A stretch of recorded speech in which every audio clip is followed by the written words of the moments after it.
Assalamualaikum warahmatullahi wabarakatuh. Bismillahi masyaallah la yasuqul khaira illallah. Bismillahi masyaallah la yasrifus su'a illallah. Bismillahi masyaallah ma kana min nikmatin fa minallah. Bismillahi masyaallah la haula wala quwwata illa billahil aliyyil azim. Allahumma salli ala sayyidina Muhammadil fatih lima ulik wal khatimi lima sabaqa nasiril haqqi bil haqq wal hadi ila siratikal mustaqim wa ala alihi wa sahbihi haqqa qadrihi wa miqdaril azim. Para pemirsa Janzai Channel yang dirahmati Allah, alhamdulillah kita bisa belajar bareng, yang mana pada kesempatan ini kita akan belajar tentang pembagian fi'il ditinjau dari waktu terjadinya. Sebelum pembelajaran ini kita mulai, mari kita buka dengan pembacaan umul kitab, dengan harapan apa yang kita pelajari menjadi tambahan ilmu yang nafi dan barokah. Ala hadhihi niyyah wa ala kulli niyatin salihah wa ala ma nawa salafuna salih. Al-Fatihah. Alhamdulillah. Iyyaka na'budu wa iyyaka nasta'in ihdinas siratal mustaqim.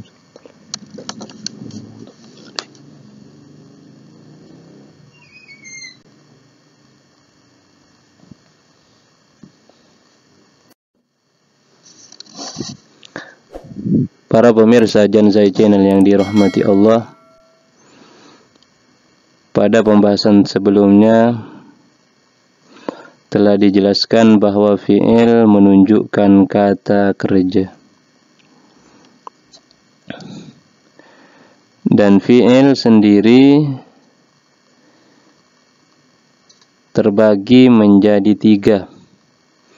Yang pertama ada fi'il madhi, yang kedua fi'il mudhari', yang ketiga fi'il amr. Fi'il madhi mempunyai zaman madhi, artinya waktu terjadinya pekerjaan pada masa lampau. Zaman madhi artinya terjadinya pekerjaan pada masa lampau. Seperti lafadz qoma artinya telah berdiri. Seringkali kalau fi'il madhi dimanai telah, karena zamannya adalah zaman madhi, yang artinya waktu telah lalu. Kemudian fi'il mudhari'. Fi'il mudhari' ini mempunyai dua zaman. Yang pertama zaman hal, waktu terjadinya sekarang. Kemudian zaman istiqbal, waktu terjadinya akan datang. Apabila fi'il mudhari' yang digunakan adalah zaman hal, maka diartikan sedang. Contoh, yadribu, sedang memukul. Tapi kalau fi'il mudhari' yang digunakan adalah zaman istiqbal, waktu akan datang, maka yadribu diartikan akan memukul. Kemudian yang ketiga adalah fi'il amr. Fi'il amr itu mempunyai zaman istiqbal, artinya waktu pekerjaan akan terlaksana pada masa akan datang. Contoh, idrib, pukullah. Dan fi'il amr ini menunjukkan kata perintah, idrib, pukullah.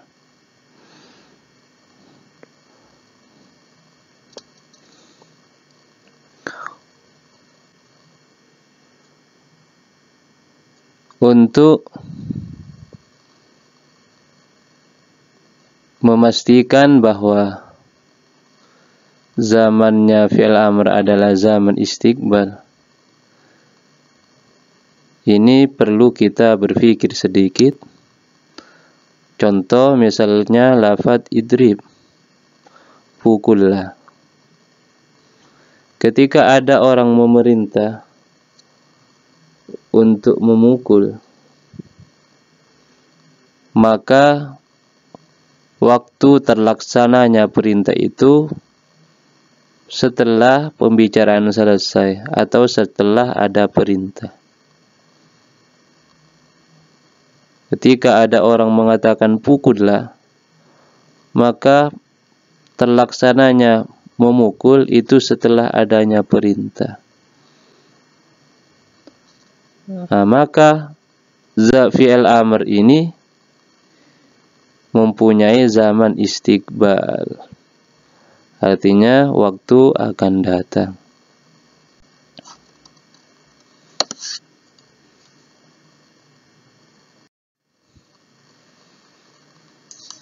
Kemudian selanjutnya akan membahas fi'il madhi. Apa itu fi'il madhi? Fi'il madhi adalah kalimat yang menunjukkan makna terjadinya pekerjaan pada masa yang lalu atau sebelum pembicaraan dimulai. Contoh, qamah, telah berdiri. Jadi fi'il madhi ini menunjukkan makna terjadinya pekerjaan pada masa yang lalu atau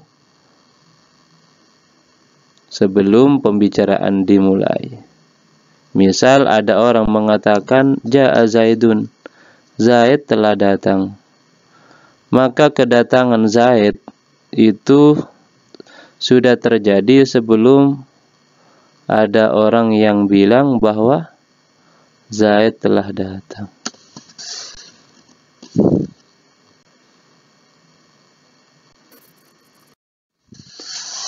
Kemudian hukum fi'il madhi dibagi menjadi 3.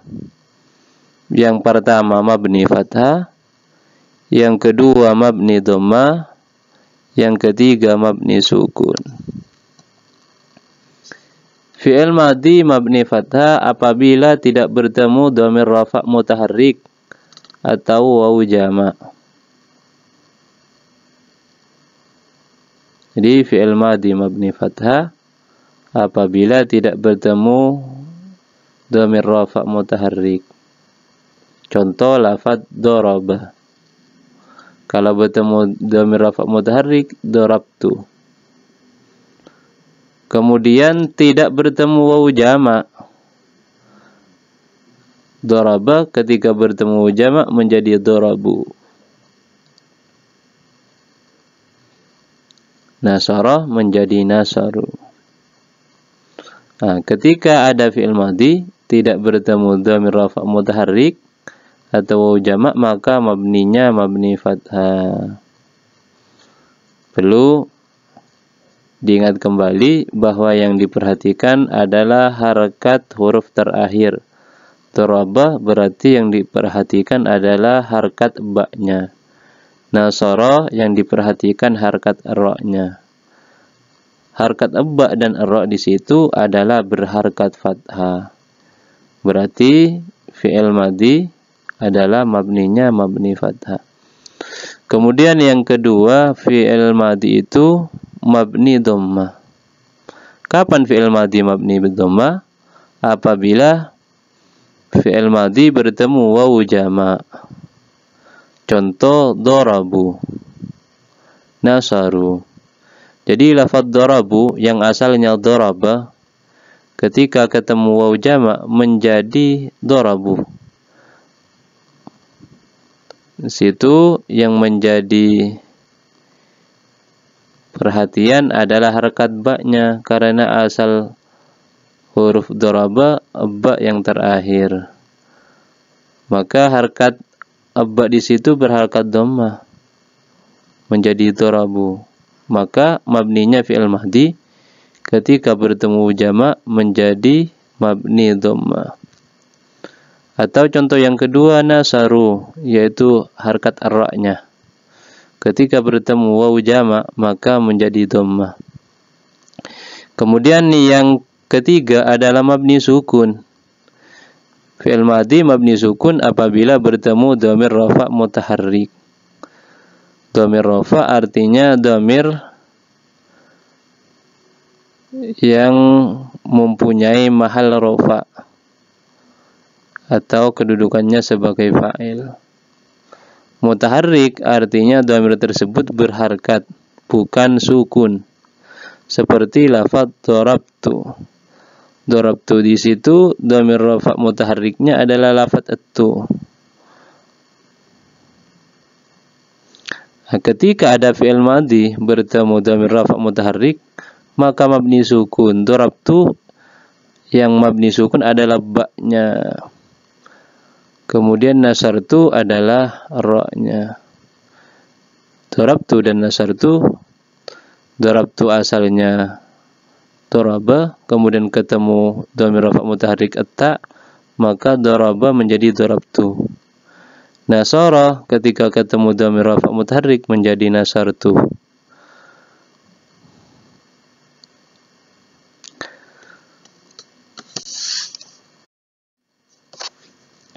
Kemudian selanjutnya fi'il mudhari. Apa itu fi'il mudhari?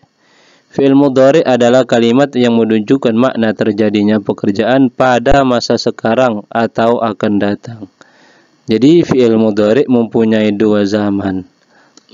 Yang pertama zaman hal, diartikan sedang, atau zaman istiqbal, diartikan akan.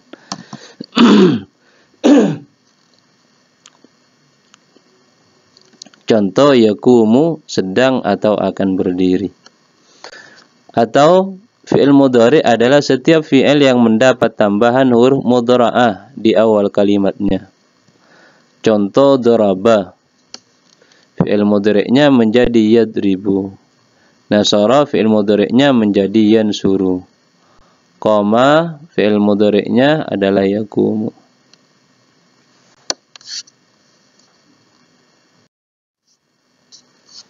Kemudian menerangkan huruf mudhara'ah. Jadi ketika ada fi'il madhi bertemu huruf mudhara'ah, maka menjadi fi'il mudhari'.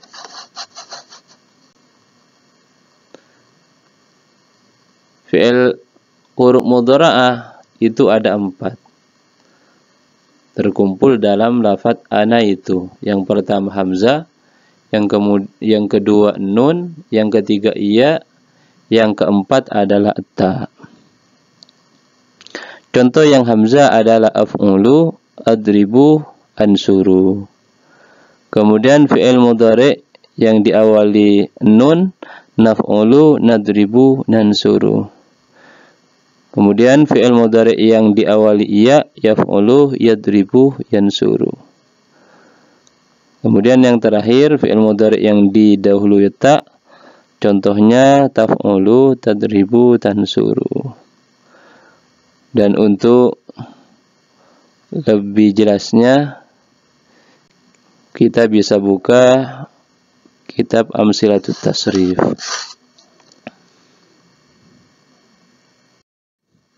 Kemudian selanjutnya adalah fi'il amr. Apa fi'il amr?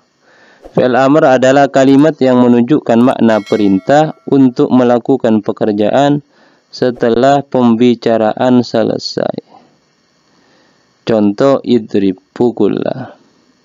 Jadi ketika ada orang mengatakan idrib, pukullah, maka pekerjaan memukul akan terlaksana setelah ada perintah memukul.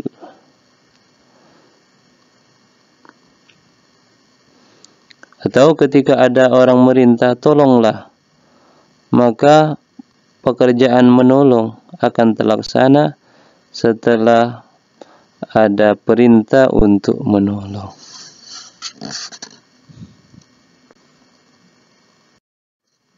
Kemudian hukum fi'il amr.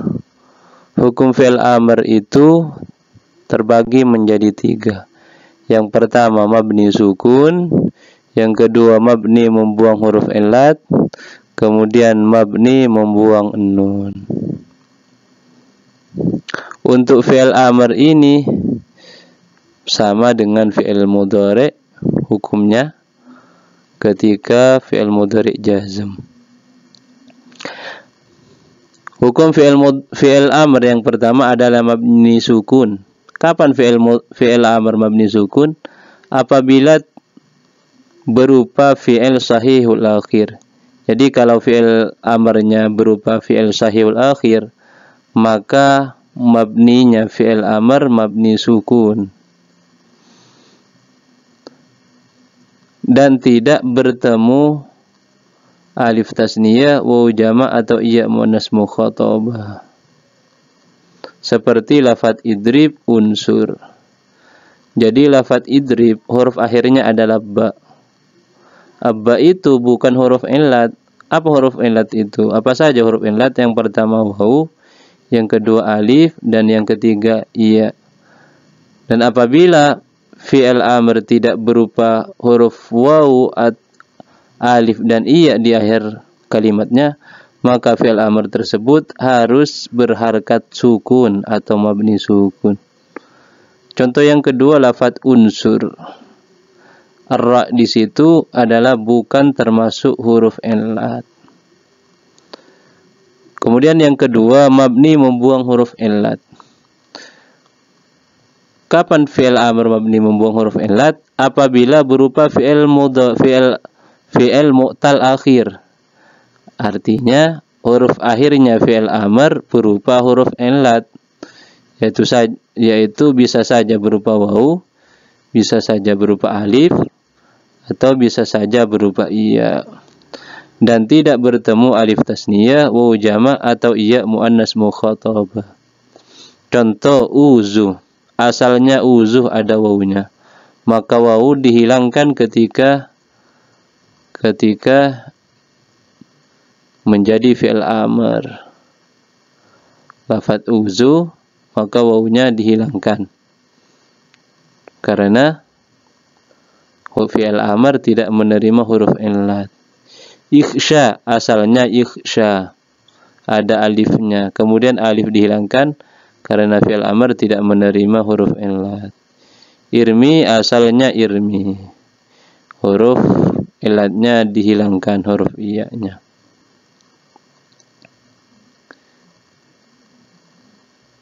Kemudian yang terakhir adalah mabni membuang nun. Jadi fi'il amr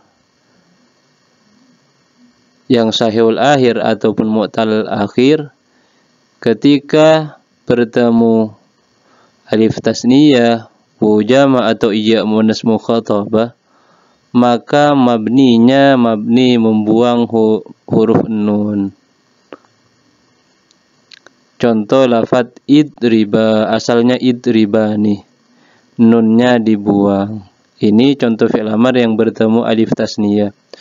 Idribu, nunnya dihilangkan, asalnya idribuna. Ini contoh fi'il mudhari yang bertemu waw jama'.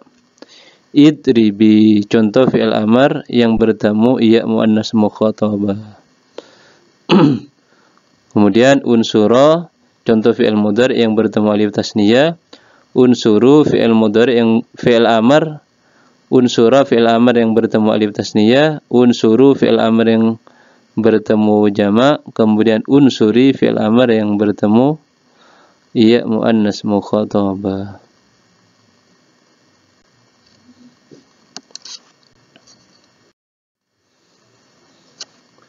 Mungkin cukup sekian dari kami. Apabila terdapat kesalahan dari awal sampai akhir, kami mohon maaf yang sebesar-besarnya. Ihdinas siratal mustaqim. Wal afwa minkum. Assalamualaikum warahmatullahi wabarakatuh.